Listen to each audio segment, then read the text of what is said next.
Bakit ka tinawag na Katoliko ang mga Kristiyano? Because no one was able to stop the word from spreading and Christians became universal.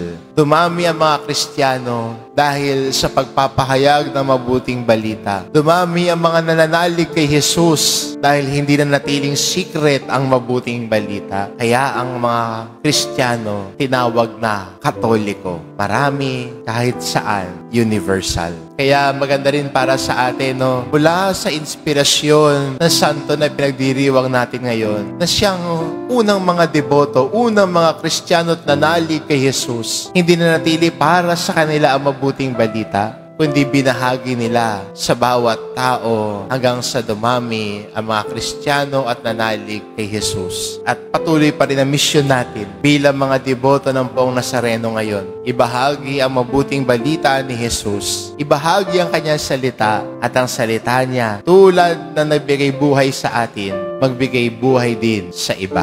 Amen.